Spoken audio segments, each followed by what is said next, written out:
Shalom, selamat pagi, selamat datang dan selamat beribadah di GKPB Jemaat Bukit Doa Nusa Dua. Ibadah pada minggu ke-6 sesudah Paskah atau Minggu Eksaudi pada pagi hari ini dilayani oleh Bapak Pendeta Inengah Suame MTH. Kita akan memulai ibadah kita, saya mengundang jemaat untuk berdiri.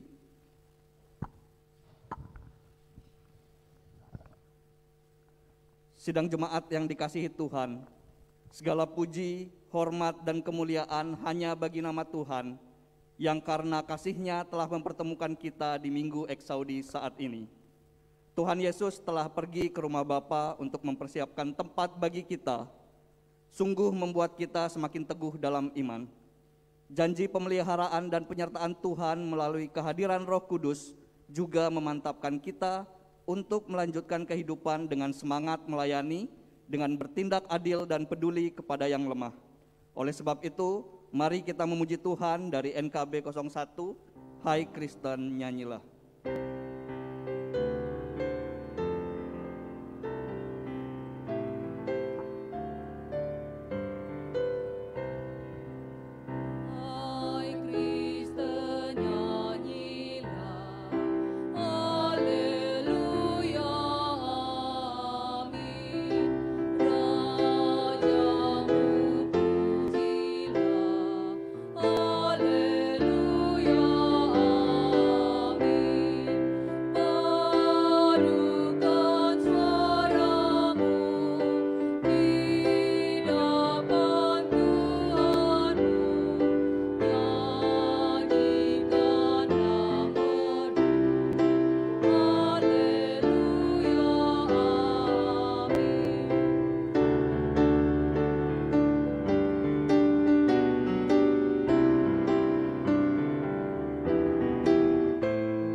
Tuhan berkenan hadir bagi kita.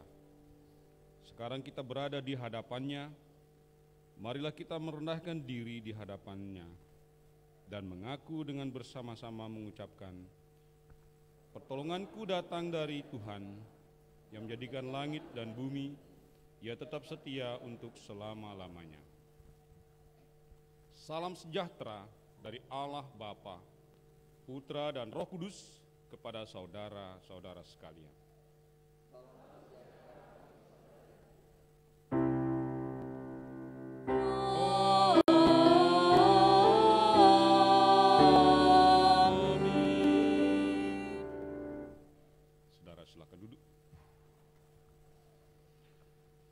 Firman Tuhan yang menuntun kita dalam ibadah ini diambil dari Yohanes 12 ayat 32 yang berbunyi demikian. Yesus berkata, apabila aku ditinggikan dari bumi, aku akan menarik semua orang datang kepadaku. Kita sambut dengan NKB 246, Allah yang Maha Tinggi.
dunia ini.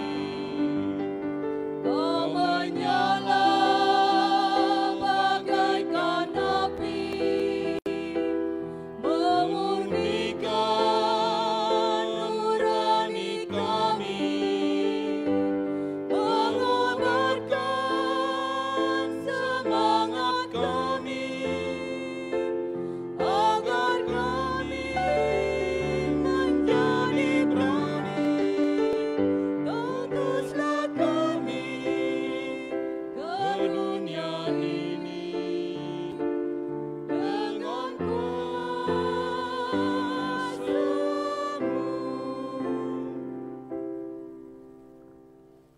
Kita akan membaca dan merenungkan firman Tuhan dari Yohanes 7 ayat 37 sampai 39. Namun sebelumnya mari kita berdoa mohon pertolongan Tuhan. Segala puji dan syukur kami naikkan ke hadirat-Mu yang kudus ya Tuhan, atas berkat dan pertolongan-Mu yang sudah menuntun kami dari rumah kami masing-masing datang ke tempat-Mu yang kudus ini dengan keadaan selamat. Kami sudah mengangkat pujian syukur kepadamu dan saat ini kami hendak mendengarkan firman-Mu. Berfirmanlah ya Tuhan, biarlah firman ini akan meneguhkan iman dan keyakinan kami kepadamu. Dan firman ini juga menuntun kami dalam kehidupan kami melayani Tuhan di tengah-tengah dunia ini. Dalam nama Tuhan Yesus Kristus. Amin.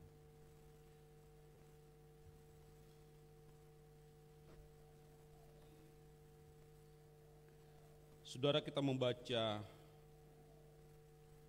firman Tuhan dari Injil Yohanes pasal 7 ayat 37 sampai 39. Demikian bunyinya. Air sumber hidup. Dan pada hari terakhir, yaitu pada puncak perayaan itu, Yesus berdiri dan berseru, barang siapa haus, baiklah ia datang kepadaku dan minum. Barang siapa percaya kepadaku, seperti yang dikatakan oleh kitab suci, dari dalam hatinya akan mengalir aliran-aliran air hidup. Yang dimaksudkannya ialah roh yang akan diterima oleh mereka yang percaya kepadanya, sebab roh itu belum datang, karena Yesus belum dimuliakan. Saudara, sampai di situ pembacaan firman Tuhan. Berbahagialah setiap orang yang mendengar dan memelihara firman ini dalam kehidupannya. Haleluya. Haleluya, haleluya, haleluya. Selamat pagi saudara-saudara. Shalom. Selamat datang beribadah di rumah Tuhan ini. Ada jam yang kedua. Dan saya juga ingin menyambut saudara-saudara yang beribadah di rumah atau dimanapun saudara dapat mengikutinya lewat streaming atau lewat Facebook. Kiranya kasih Tuhan menolong kita, baik yang di sini maupun juga yang di rumah masing-masing.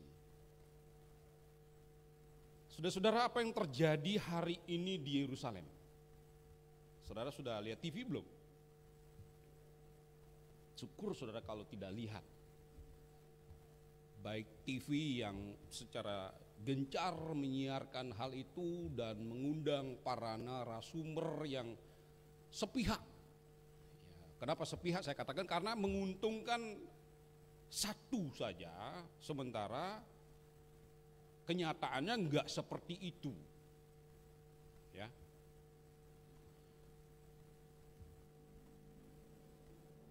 Tetapi yang menarik apa saudara, yang kita lihat dalam TV itu kan ada bom yang dikirim oleh Hamas dari jalur Gaza. Dan bom itu dikejar oleh teknologinya Israel kemudian meledak. Ribuan, saudara. Tetapi beberapa lolos. Ya. Lolosnya itu mungkin nggak ketangkap atau memang sengaja dilolosin. Supaya dengan begitu dia sempat mengenai bangunan-bangunan di Israel dan mudah bagi Israel juga menggunakan kekuatan yang lebih besar. Saudara, untuk diketahui kekuatan teknologi persenjataan Israel itu memang canggih banget. Ya. Belum lagi angkatan udaranya. Kalau itu udah gerak, saudara, udah nggak bisa ngapa-ngapain.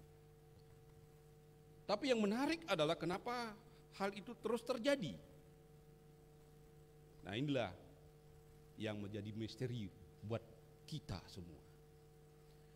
Tetapi kita kembali ke belakang, peristiwa di mana Yesus datang ke Yerusalem. Apa yang terjadi?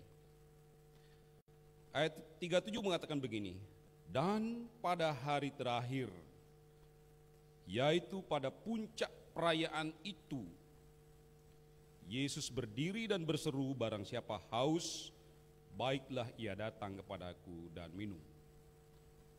Ada perayaan apa, saudara? Dikatakan di sini pada puncak perayaan itu. Ada perayaan apa pada saat itu? Yesus dan murid-murid itu sebenarnya nggak mau datang ya. Awalnya tuh nggak tertarik untuk datang menghadiri perayaan ini. Tetapi ada harapan supaya Yesus tetap datang. Dan akhirnya Yesus datang untuk menghargai para murid dan sekaligus juga menghormati tradisi yang dilakukan oleh orang-orang Israel dalam perayaan yang mereka sebut itu, untuk orang-orang di selatan menyebutnya Sukkot, perayaan Sukkot. Ini Israel yang tinggal di selatan, di Yerusalem. Tetapi Israel yang tinggal di Samaria, yang di utara, itu menyebutnya Sukkah. Jadi Sukkot dan Sukkah. Sedangkan dalam terjemahan Alkitab LAI itu disebutkan perayaan Pondok Daun. Apa itu perayaan Pondok Daun? Saudara, perayaan Pondok Daun ini menarik sekali bagi orang-orang Yahudi. Mereka membangun kemah-kemah dan membawa hasil bumi. Jadi di kemah-kemah, di pondok-pondok itu dibikin begitu kuat ya, sehingga bisa gantung-gantung hasil bumi di situ. Kemudian mereka membuat perayaan itu atau festival itu selama 1 minggu. Bayangkan lamanya, saudara, bikin perayaan itu. Perayaan Pondok Daun itu dilakukan dalam rangka 3 hal. Yang pertama adalah mengucap syukur atas hasil panen yang Tuhan sudah nyatakan dalam kehidupan umatnya. Jadi hasil panen itu artinya mereka telah mendapatkan perlindungan dan pemeliharaan dari Tuhan sehingga hasilnya mengembirakan. Yang kedua adalah mengingat peristiwa perjalanan bangsa Israel ketika mereka keluar dari Mesir, di mana mereka tinggal di pondok-pondok atau di kemah-kemah. Nah, peristiwa ini sangat membekas di hati mereka. Sebab kalau direnungkan peristiwa itu, saudara, itu hampir tidak bisa dinalar oleh pikiran kita. Bagaimana mereka bisa bertahan dengan ribuan, ratusan ribu orang, bayangkan saudara. Dengan anak-anak yang kecil, dengan orang-orang tua yang sudah susah jalan. Dan mereka harus tinggal di pondok-pondok itu, dan bagaimana mereka hidup. Ya, Alkitab sih menceritakan mereka dikasih burung puyuh, ada burung yang lewat tinggal ditangkap, dibakar, terus pagi-pagi sudah ada mana. Ya. Seperti embun gitu ya, seperti embun tinggal diambil sepuasnya. Kalau ngambilnya lebih, itu busuk jadi ulat dan baunya nggak enak. Bayangkan, jadi nggak boleh ngambil lebih. Saya ngebayangin kalau di zaman modern ini ada yang kayak gitu ya. Ada orang yang mengambil lebih dari hak orang lain dan di rumahnya busuk gitu ya. Mungkin takut dia ngambil lebih. Tapi pada hari Sabat, pada hari ketujuh boleh mengambil 2 kali lipat. Dan pada hari Sabat itu tidak busuk rotinya. Nah, itulah cara pemeliharaan Tuhan yang sangat mereka kenang seumur hidup dari generasi ke generasi, dari generasi ke generasi.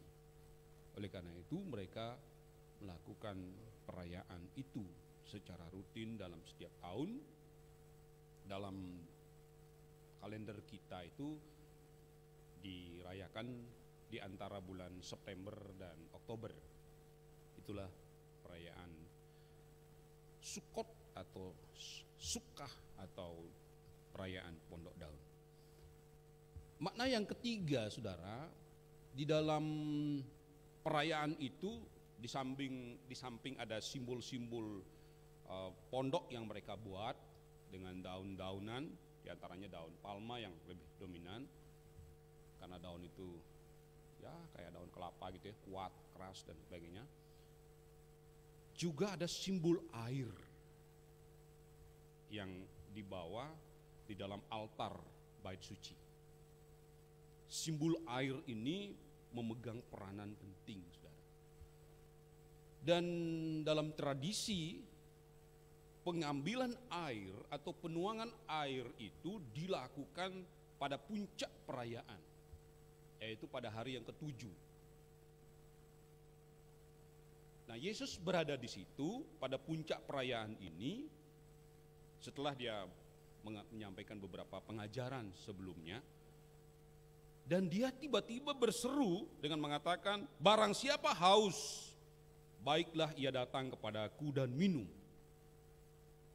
Saudara, apa yang dilakukan Yesus ini, di satu sisi bagi orang yang udah mengenal Yesus itu, yes Lord, yes, yes. Jadi senang banget, udah sekaranglah waktunya Tuhan tuh menyatakan kuasa, kemuliaan, mujizat itu bagi yang selalu ikut Yesus. Tapi yang nggak suka sama Yesus, yang jengkel sama Yesus, mulai nggak nyaman.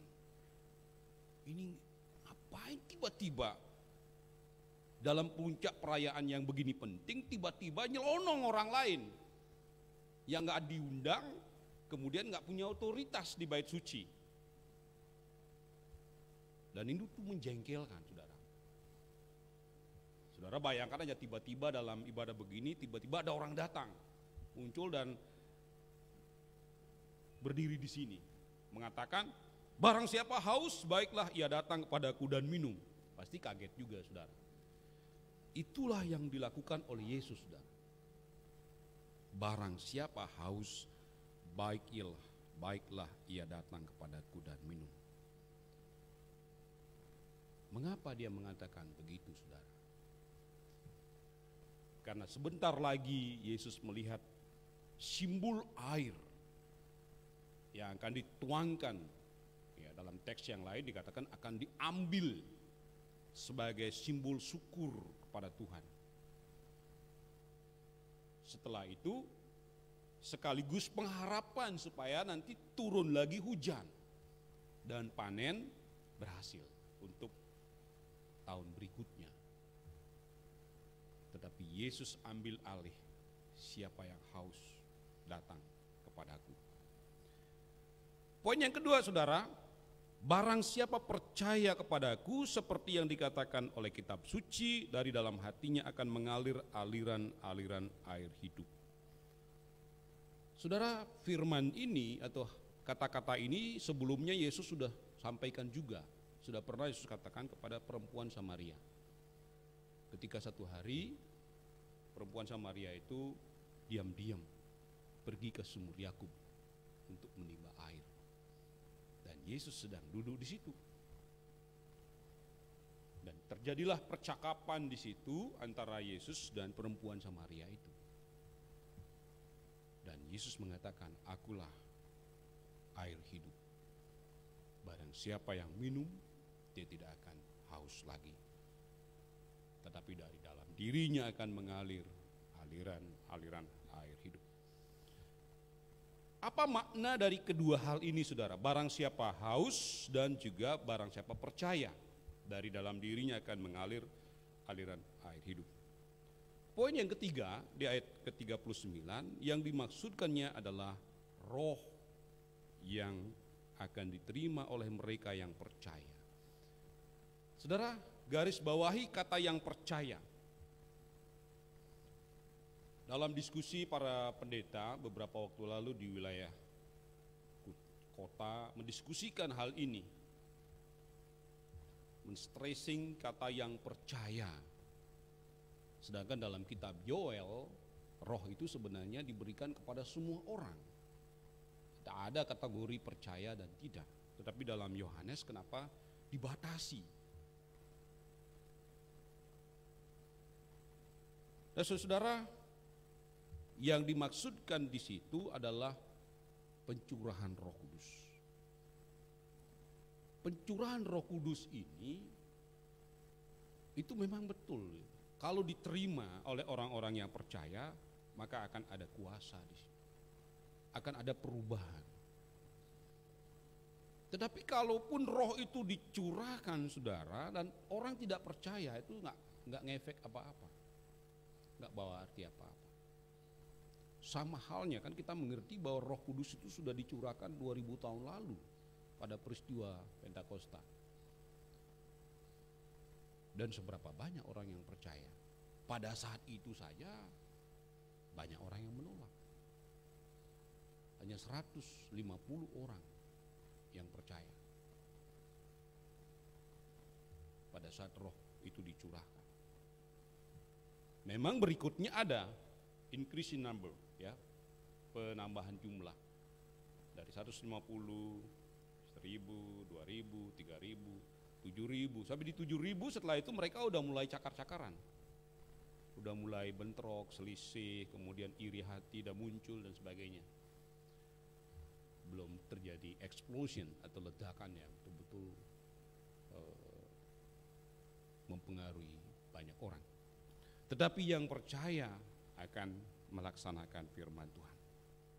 Saudara, poin yang berikut yang perlu kita perdalam adalah apakah artinya yang disebutkan dari dalam dirinya mengalir aliran air hidup.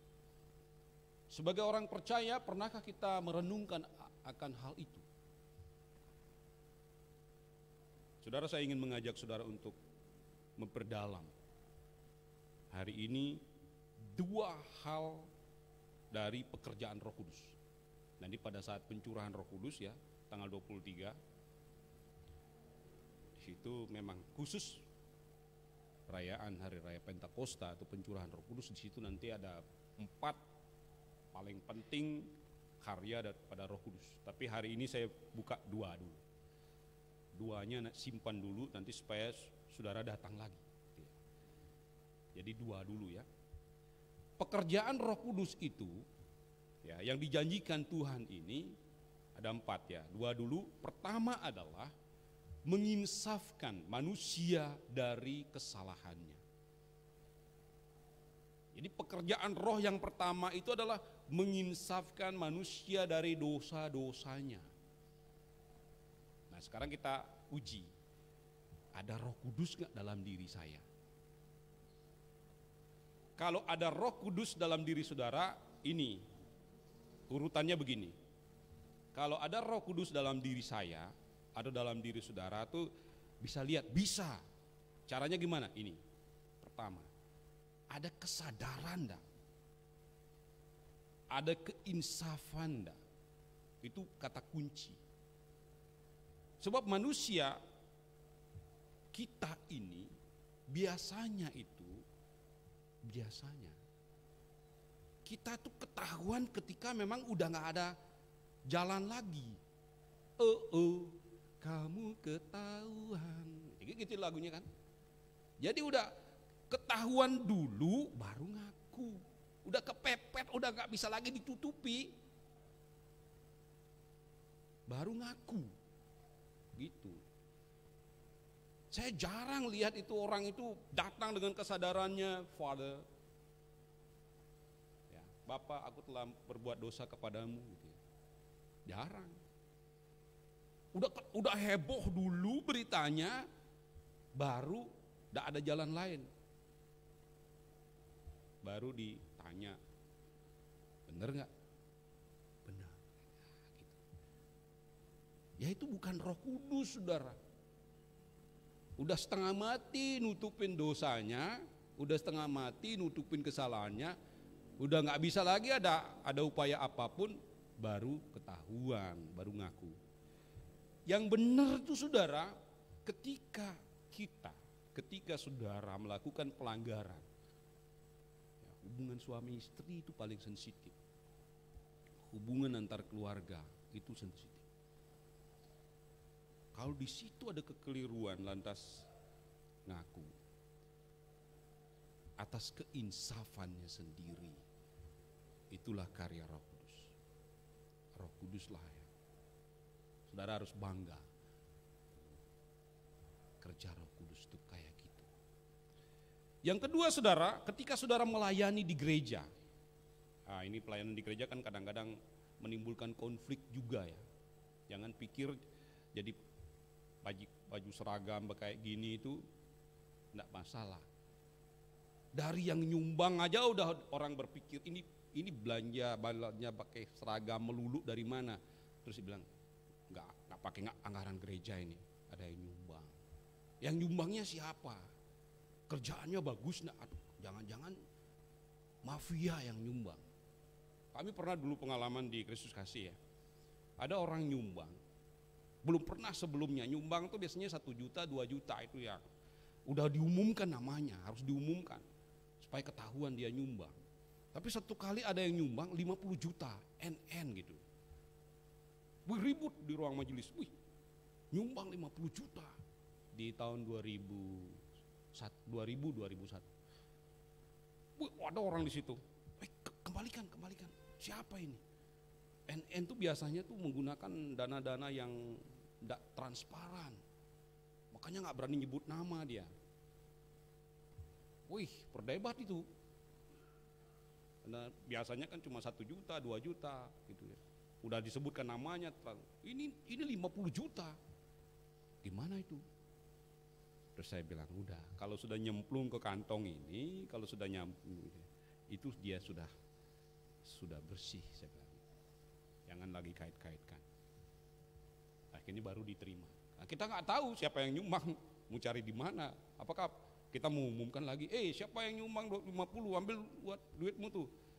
Kalau nyumbang tuh nyebut nama gitu ya, nggak kayak gitu. Belakangan tahu saudara. Belakangan akhirnya kita tahu kenapa orang ini menyumbang, dan dia kasih tahu. Saya sadar, Pak, dulu pernah saya jatuh dan saat ini saya diberkati dan saya tidak perlu mengumumkan, dan saya tahu gereja ini membutuhkan, pekerjaan Tuhan membutuhkan dana ini. Dan akhirnya kita jadi dekat saudara. Kesadaran, karena kesadaran saudara memberi karena kesadaran saudara. Saudara melayani karena kesadaran saudara, bukan karena disuruh-suruh. Sana melayani, ikut ambil bagian, kita nggak pernah muncul nih, bukan begitu saudara. Ada pekerjaan Tuhan yang membutuhkan kehadiran saudara, pikiran saudara, tenaga saudara, ya persembahan saudara juga, kesadaran. Ada kesusahan, biasanya tetangga itu ya, tetangga kan jor-joran, wih, sudah punya kulkas, TV baru, mobil baru, udah ada rumah baru lagi. Wah, jadi di situ biasanya persaingannya. Awalnya anak-anak dulu, anak-anak kecil-kecil dulu, main dulu gitu. Beli seperti yang di sebelah, gitu. Paksa begitu. Kompetisi. Tapi sebaiknya saudara-saudara kalau bisa tetangga itu ada kesadaran untuk saling menolong. Bukan berkompetisi untuk hal-hal yang tidak terlalu penting. Ya. Kesadaran untuk membangun persaudaraan yang rukun. Kesadaran untuk hidup damai berdampingan dengan tetangga. Kalau hal seperti itu ada saudara, itulah karya Roh Kudus. Tapi kalau permusuhan yang ada, tidak ada kesadaran, pikiran sih ada untuk damai, tapi ngapain berdamai dengan orang yang begitu, ngeselin gitu ya, jengkel gitu ya. Ya udah,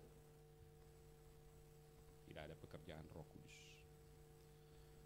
Saudara, poin yang kedua, pekerjaan Roh Kudus itu, jadi yang pertama adalah menginsafkan manusia akan dosanya, yang kedua adalah menuntun manusia itu pada kebenaran. Hari ini kita tentu pada bingung banget ya. TV-TV yang mendominasi ya, mana ada TV Kristen? Tidak ada kan? TV-TV yang ada di Indonesia ini kan kita tahu siapa punya. Ya.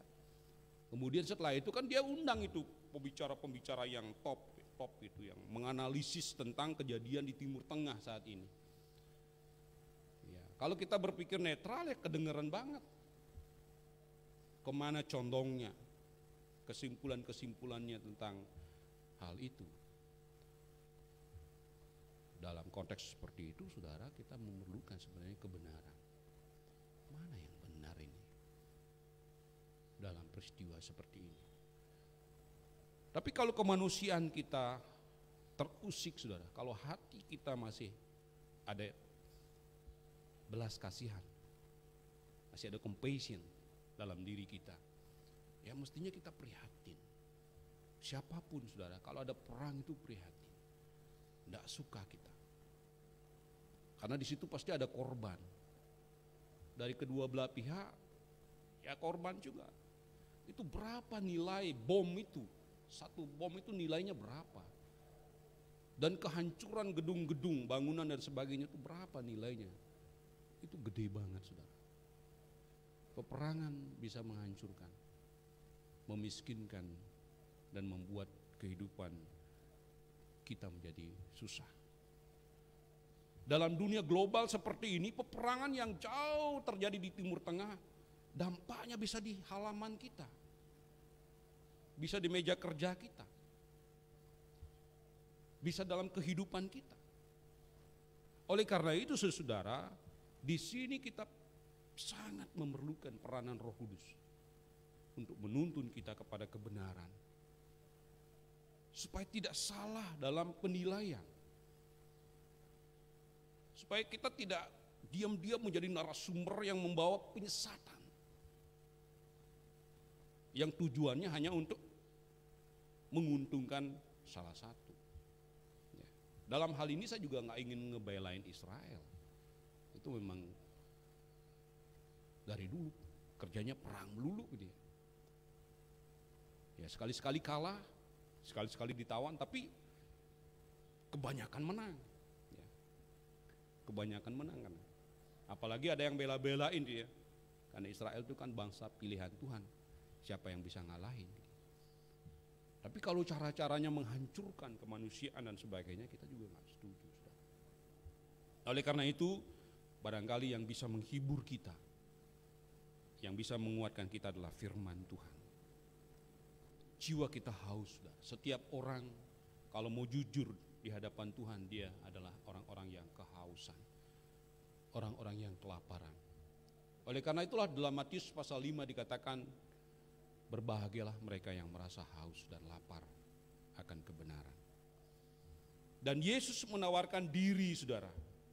Dia mengundang kepada setiap orang, barang siapa yang haus, baiklah ia datang kepadaku. Sebagai pelayan Tuhan, sebagai gembala, sebagai pendeta, saya mengajak saudara semua untuk datang kepada Yesus dan minum air kehidupan yang Dia berikan kepada kita. Akibatnya apa saudara? Kalau kita minum air kehidupan, atau menerima keselamatan yang Tuhan berikan kepada kita, maka Tuhan akan menjagai kita.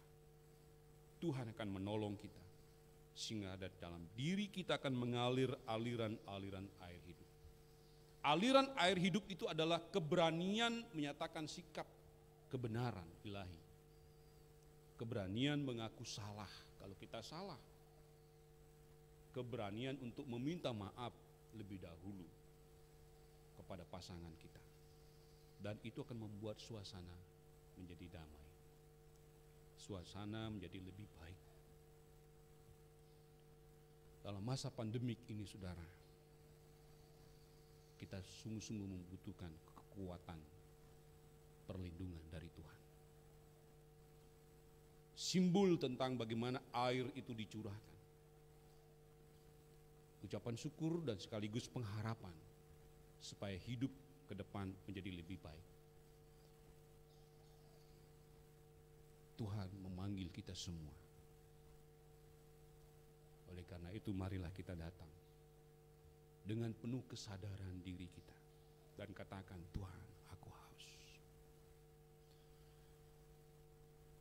Saudara katakan, Tuhan, aku rindu. Saudara katakan, Tuhan, aku berdosa di hadapan. Mungkin istriku nggak tahu, suamiku nggak tahu dan dosa ini. Siapapun nggak tahu kecurangan dan dosa-dosa ini. Tapi Tuhan tahu. Saudara, Tuhan datang kepada orang yang remuk hatinya karena penyesalannya di hadapan Tuhan. Itulah ciri-ciri orang yang haus akan kebenaran. Dan Yesus mengatakan, barang siapa haus, baiklah ia datang kepadaku dan minum. Barang siapa percaya kepadaku, dari dalam hatinya akan mengalir aliran-aliran air hidup. Amin. Mari kita saat teduh.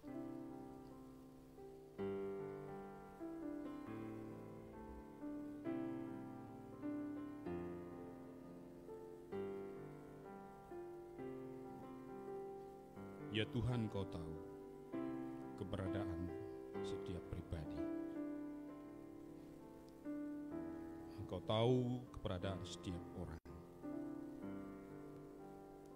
Tiliklah akan hati dan hidup kami. Sungguhnya kami haus, Tuhan, untuk dijamah oleh-Mu. Kami haus, Tuhan, akan kebenaran-Mu. Tolonglah kami oleh kuasa Roh Kudus-Mu, agar kami dimampukan menerima tawaran-Mu dan datang kepadamu untuk minum air kehidupan yang Kau sediakan. Amin.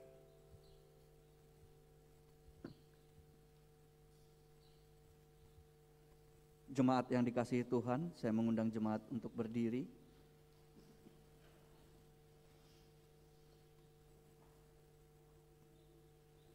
Bersama dengan gereja di segala abad dan tempat, marilah kita mengakui iman dengan mengucapkan pengakuan iman rasuli. Aku percaya kepada Allah, Bapa yang Maha Kuasa, Khalik langit dan bumi, dan kepada Yesus Kristus, anaknya yang tunggal Tuhan kita, yang dikandung dari Roh Kudus, lahir dari anak darah Maria, yang menderita di bawah pemerintahan Pontius Pilatus, disalibkan, mati dan dikuburkan, turun ke dalam kerajaan maut. Pada hari yang ketiga, bangkit pula dari antara orang mati, naik ke sorga, duduk di sebelah kanan Allah, Bapa yang Maha Kuasa, dan akan datang dari sana untuk menghakimi orang yang hidup dan yang mati. Aku percaya kepada Roh Kudus, gereja yang kudus dan am, persekutuan orang kudus, pengampunan dosa, kebangkitan daging, dan hidup yang kekal. Jemaat dipersilahkan duduk kembali. Berikutnya dalam rangka HUT Duta Kristama GKPB Bukit Doa dengan tema Aku dan Bumiku akan dilaksanakan penyerahan simbolis tanaman kepada jemaat oleh anak-anak sekolah minggu. Untuk itu akan dipandu oleh kakak-kakak sekolah minggu, dipersilahkan.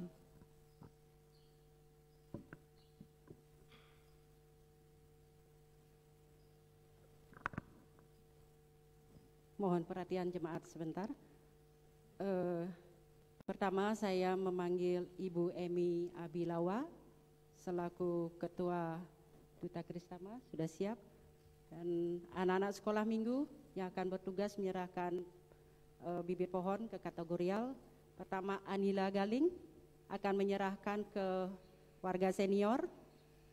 Tere dan Michelle, silakan maju ke depan. Anila maju ke depan, Tere dan Michelle berbaris di depan Pak Pendeta. Dan Yoas Menda. Yoas Menda akan menyerahkan ke kaum ibu. Dan Daniel Cahya.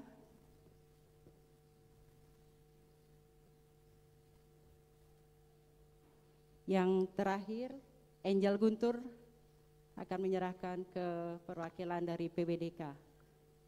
Kak Emi silakan serahkan ke Bapak Pendeta, dan berikutnya Bapak Pendeta akan menyerahkan ke masing-masing sekolah minggu. Dan untuk itu dari perwakilan kategorial saya mohon kesediaannya Bapak Made Suaryawan ke depan. Dari kaum Bapak Agus Yuwono. Dari kaum Ibu, Ibu Sagora. Dari perwakilan pemuda, muda-mudi kita, Angel Dite, silakan ke depan. Dan terakhir dari perwakilan Duta Kristama, Ibu Henila Kapu.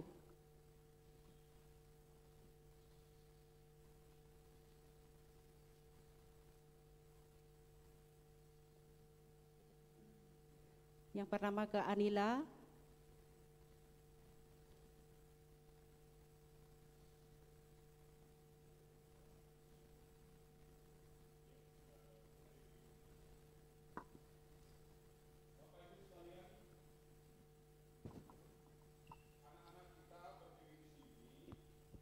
Mewakili para sahabatnya yang tidak bisa ke gereja di masa pandemik, jadi hanya mereka perwakilan saja. Mereka sedang merayakan ulang tahun Duta Kristama GKPB Jemaat Bukit Doa yang ke-24. Dalam rangka ulang tahun ini, anak-anak kita dan guru-guru sekolah minggunya mengadakan berbagai kegiatan. Yang pertama adalah membersihkan sampah plastik di sekitaran Pantai Geger, ya, atau Geger. Di situ mereka berkumpul dan bertemu dengan satu yayasan yang peduli dengan lingkungan di Bali, khususnya sampah plastik. Ya. Di antaranya yang di yayasan itu adalah Ibu Imelda. Ibu Imelda itu menjadi volunteer dengan anak-anak yang diasuhnya membersihkan plastik setiap hari.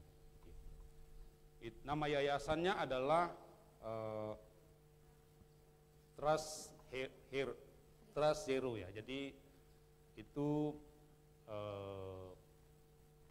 membuat nol sampah di semua daratan Pulau Bali ini. Itu idenya, dan mereka tuh volunteer yang sangat luar biasa. Jadi sudah Trust Hero ini sudah ada 100 lebih di seluruh Indonesia. Di Bali sendiri ada sekitar 30-an. Nah, yang berikut adalah mereka juga mengumpulkan botol-botol bekas minuman dan masih ada di bawah itu, dikumpulkan di rumah-rumah dan di semua tempat. Itu sudah berapa karung saya lihat, dan akan nanti disetor ke bank sampahnya MBM. Itu nanti atas nama mereka. Duta Kristama Bukit Doa dalam HUT mengumpulkan sampah plastik di Pantai Geger, kemudian juga mengumpulkan botol-botol itu dibawa ke MBM, di bank sampahnya GKPB, didaur ulang lagi. Nah, di samping itu mereka juga sudah menanam tanaman-tanaman hortikultura ya. Jadi ada sifatnya untuk tanaman-tanaman hias, apotek hidup, dan juga berbagai hal, ya, sayur-sayuran dan seterusnya.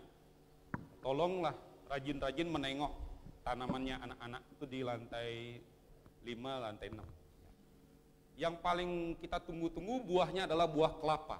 Jadi ada 3 pohon kelapa yang ditanam, kelapa hijau dan kelapa kuning. Jadi itu bisa bermanfaat untuk kesehatan kita.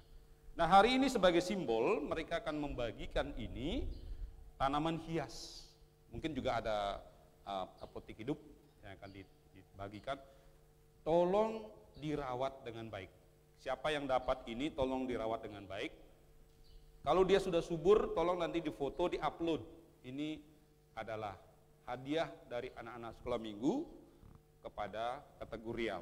Kategorial bertanggung jawab untuk menghidupkannya di rumah masing-masing. Mari kita dukung terus program anak-anak, dan nanti mereka akan mengadakan kegiatan-kegiatan sampai tanggal 21. Dan kita akan lihat nanti baik di YouTube atau di Facebook aktivitas mereka. Dan hari ini pohon ini saya serahkan kepada salah satu anak kita, dan nanti dia akan menyerahkannya ke masing-masing kategori. Selamat merayakan ulang tahun yang ke-24. Tuhan Yesus memberkati. Mari saya Anila, Langsung silakan aja, Pak. keserahkan ke Pak Made, baju putih. Iya.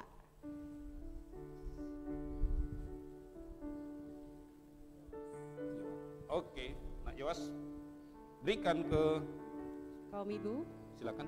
Yang mau Yowas pilih kaum silakan. Ibu. Ibu Sagora, lewat kiri. Iya.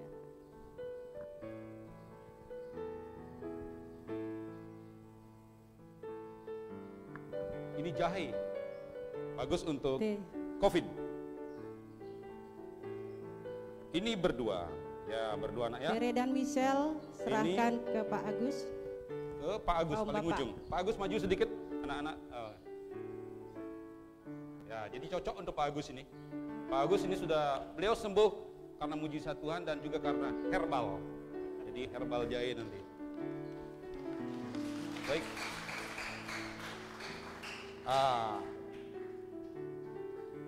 Serahkan ke Daniel, Bapak.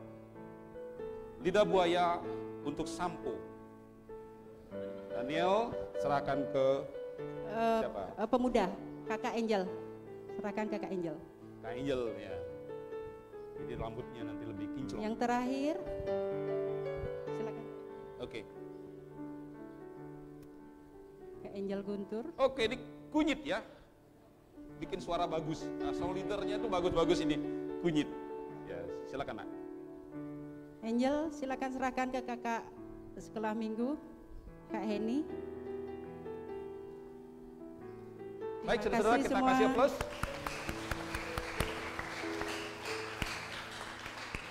Silakan duduk, silakan dirawat di rumah masing-masing. Anak-anakku, terima kasih kalian sudah ambil bagian dalam pelayanan hari ini. Tuhan Yesus memberkati. Silakan duduk kembali.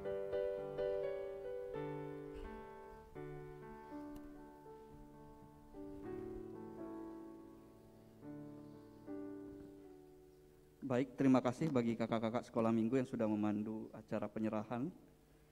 Berikutnya dimohon waktunya sejenak, saya akan membacakan beberapa poin-poin penekanan pada agenda pelayanan seminggu dan warta jemaat. Warta jemaat sudah dibagikan di grup WA sektor masing-masing, Bapak Ibu dapat memperhatikan lebih lengkapnya. Saya akan memulai dengan agenda pelayanan seminggu. Pada hari Senin sampai dengan hari Kamis, tanggal 17 sampai 20 Mei 2021, ada latihan persiapan HUT Duta Kristama ke-24 dan dirangkai dengan geladi.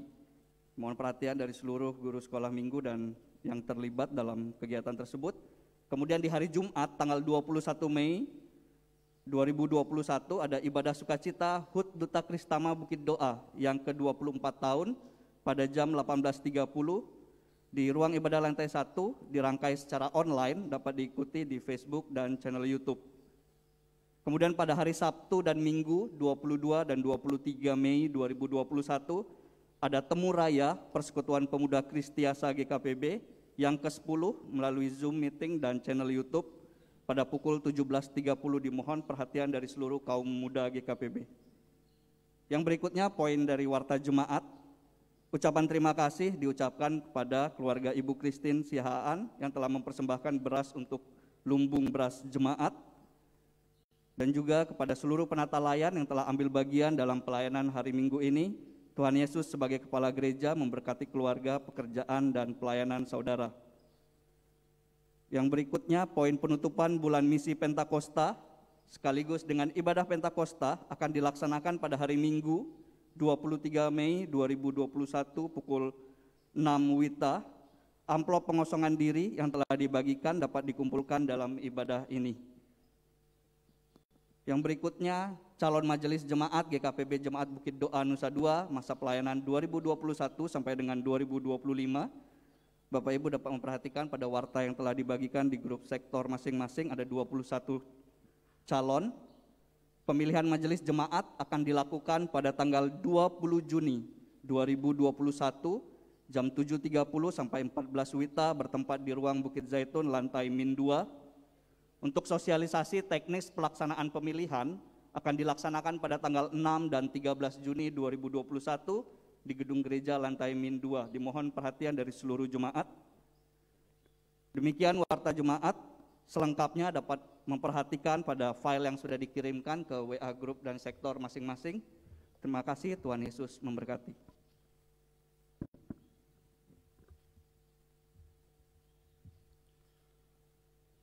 Saudara-saudara, kita akan menaikkan doa syafaat, namun sebelumnya mari kita mengangkat pujian seperti Rusa Rindu Sungai.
Engkaulah segalanya bagi kehidupan kami ya Tuhan.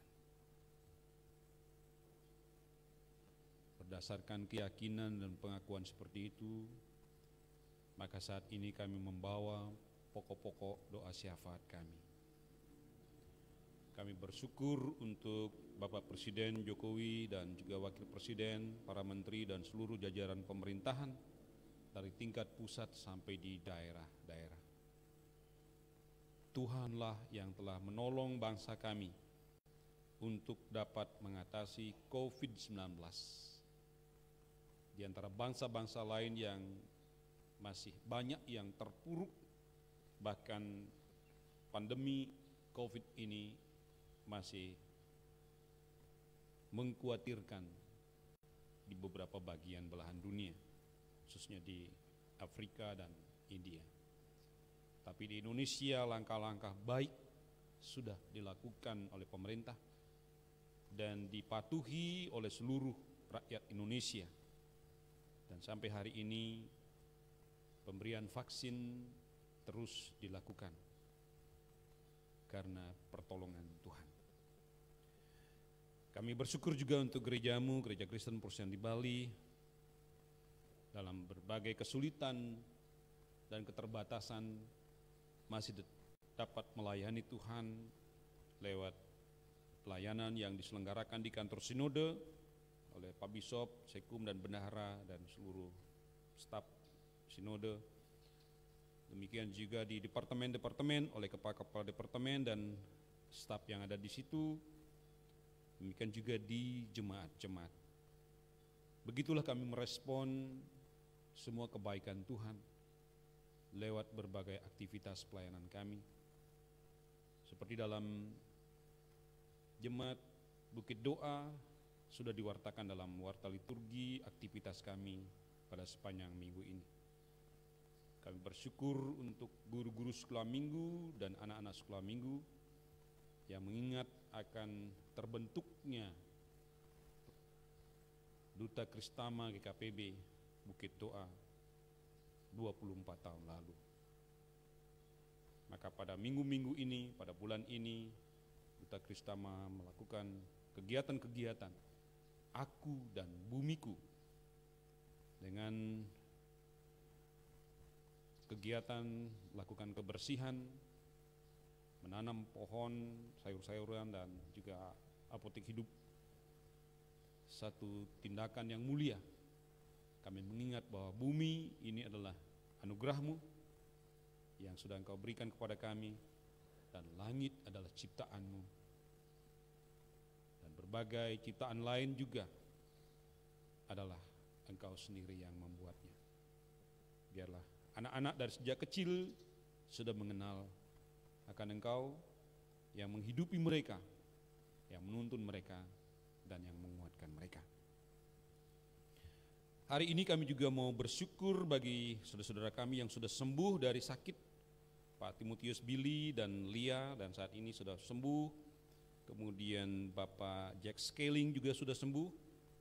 Ibu Artini Hambali juga sudah sembuh. Tuhan, terima kasih untuk uluran tangan-Mu yang sudah menyembuhkan saudara-saudara kami. Pak Made Suparto juga masih dalam proses perawatan di rumah. Tuhan sertai dan berkati. Demikian juga sejumlah saudara-saudara kami yang lain yang sakit, yang tidak sempat kami sebutkan namanya. Tuhan Yesus kiranya menyembuhkan dan juga memberkati mereka. Kami bersyukur bagi saudara-saudara kami yang berulang tahun dari tanggal 16 sampai 22, yaitu Ananda Verson Samson Otemusu, Ibu Anak Agung Istri Suwitri Utami Dewi, Saudara Noni Angelina Tse, Ananda Tessa Cinara Violet Timate, Bapak Ratu Pati Tunu, Ananda Nelsi Kristiani Taubnas, Bapak Maksi Jonathan Benu, Saudara Isabella Simanjuntak, Ananda Tino Cahaya Purnama, Bapak Donald B. Sambuaga, Ibu Adonia Karita Kabnani, Bapak Imade Suparto, Saudari Celesta Flora Irawan, Ibu Metikiu, Ibu Ratna Dwi Hastuti Boru Marbun, Ananda Niputu Keila Natasia, Bapak Valentin Jayapurba, Ananda Dias Arfiande Vanessa, Bapak Yohanes Dian Setio Nugroho, Ibu Adi Ninggar AL, Ananda Ilens Immanuela Lai. Itulah saudara-saudara kami dan anak-anak kami yang berulang tahun di tanggal 16 sampai 22, Tuhan kiranya memberkati mereka dan memberi mereka sukacita di hari ulang tahun ini. Juga kami berdoa untuk bapak-bapak dan ibu yang berulang tahun pernikahan, yaitu Bapak Christopher Alfian Salude dan Ibu Nancy M. Tamboto, Bapak Yohanes Dian Setio Nugroho dan Ibu Adininggar AL yang berulang tahun tanggal 21 dan tanggal 22 Mei. Ya Tuhan, sempurnakanlah kiranya kasih dan cinta di antara kedua saudara kami yang merayakan ulang tahun pernikahannya. Seandainya ada di antara kami warga jemaat yang hadir dalam ibadah ini juga yang berulang tahun dalam minggu ini atau yang berulang tahun pernikahan, Tuhan Yesus juga kiranya mengingat dan memberkati mereka. Terima kasih ya Tuhan, akhirnya kami menyerahkan seluruh hidup kami dan pekerjaan serta pelayanan kami ke depan ini, dan seluruh kegiatan yang sudah diwartakan dalam warta liturgi kiranya mendapatkan perhatian dari seluruh warga jemaat.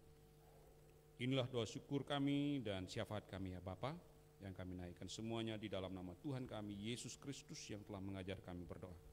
Bapa kami yang di sorga, dikuduskanlah namamu, datanglah kerajaan-Mu, jadilah kehendak-Mu di bumi seperti di sorga. Berikanlah kami pada hari ini makanan kami yang secukupnya, dan ampunilah kami akan kesalahan kami, seperti kami juga mengampuni orang yang bersalah kepada kami. Dan janganlah membawa kami ke dalam pencobaan, tetapi lepaskanlah kami daripada yang jahat, karena Engkaulah yang punya kerajaan dan kuasa dan kemuliaan sampai selama-lamanya. Amin.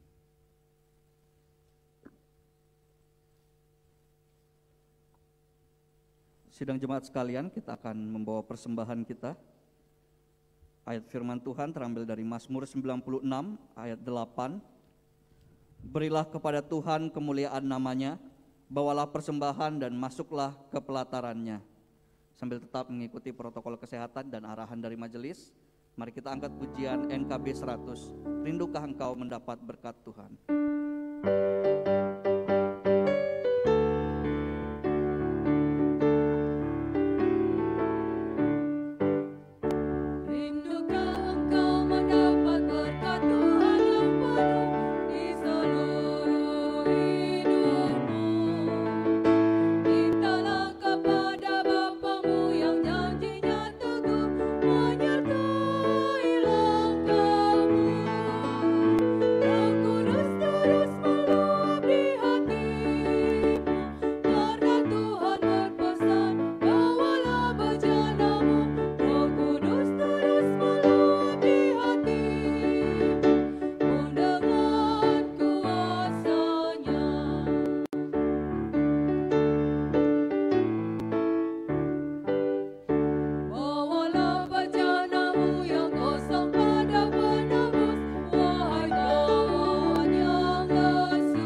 Tuhan Yesus Allah Bapa yang baik, terima kasih Bapa.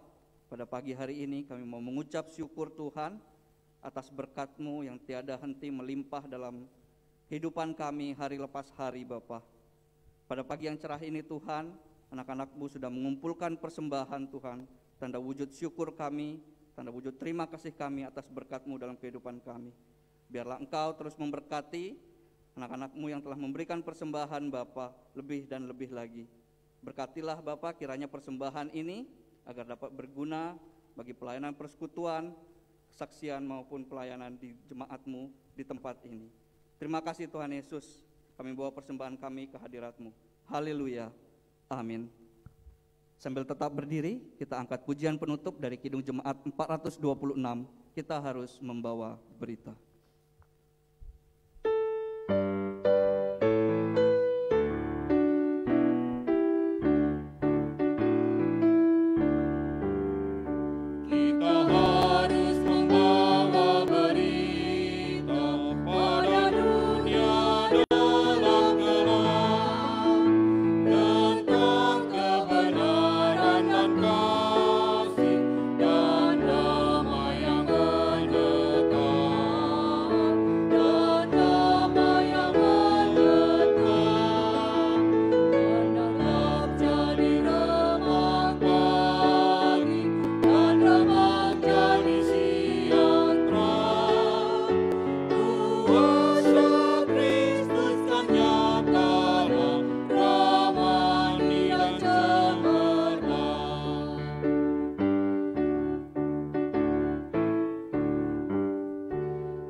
Saudara, oleh karena itu arahkanlah hatimu kepada Tuhan dan terimalah berkat-Nya.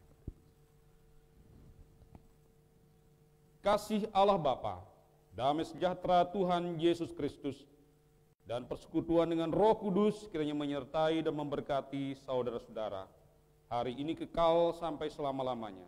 Haleluya. Amin.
Ibadah telah selesai, selamat hari Minggu, Tuhan Yesus memberkati.